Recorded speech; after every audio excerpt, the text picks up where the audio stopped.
The mud clung to their boots like a warning, sucking at every step. Every sound echoed with suspicion. The river ahead was a mirror of dark green. A bird screamed somewhere, sharp and urgent. The river ahead was a mirror of dark green. A bird screamed somewhere, sharp and urgent. They had left civilization behind days ago. Ahead lay rivers no map had named. The expedition had been born of a single, audacious idea: to map the unknown. Their journey began with optimism, supplies stacked with military precision. The Missouri River became their first and most relentless teacher. It was not a road, but a test. Nights brought cold that burrowed through blankets and bone alike.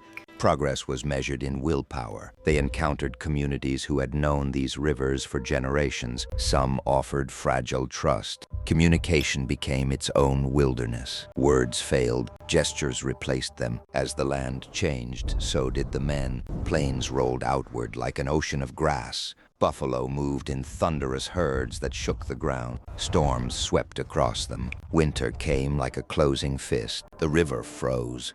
Breath crystallized in beards numbed around tools that had to keep moving or be lost. Food grew scarce. Fire was no longer comfort. It would life itself. They learned the rhythms of survival. When spring finally loosened winter's grip, they pressed onward toward jagged silhouettes. Crossing them was not exploration. It was endurance at the edge of collapse. Food ran out. Leather was boiled for nourishment. The air thinned. There were moments when turning back seemed not cowardice, but wisdom. On the far side of those mountains, rivers began to flow westward.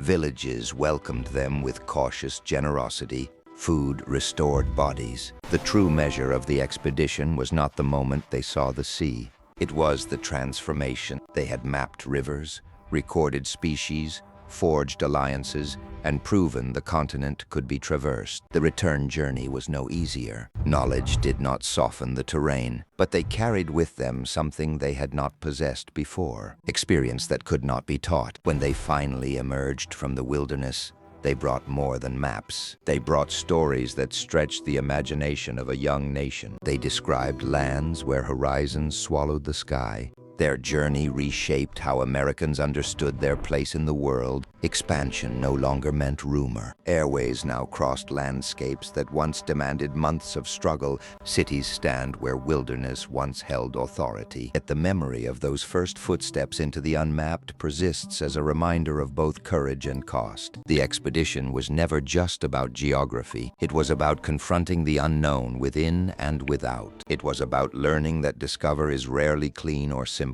It leaves marks, and if you listen closely, beyond the noise of modern life, you can almost hear it. The steady rhythm of oars, the whisper of wind across endless plains, the quiet realization that the world is always larger than the maps we draw.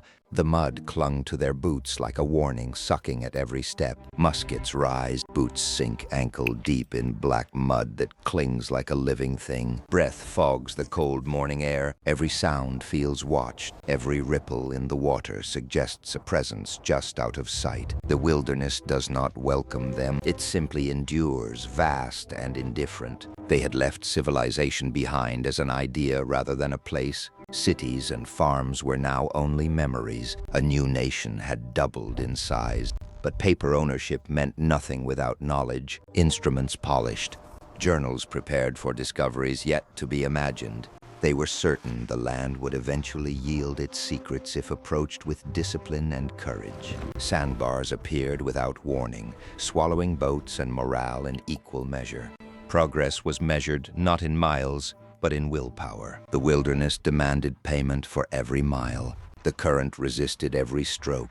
Summer heat pressed down like a weight on their backs. Others watched from a distance, measuring the strangers with cautious eyes. Survival depended as much on diplomacy as on firepower. Every meeting carried tension. Storms swept across them with no warning, lightning stitching the sky into violent patterns. Wolves followed at a distance, patient shadows pacing the expedition's progress. Winter arrived like an enemy without face.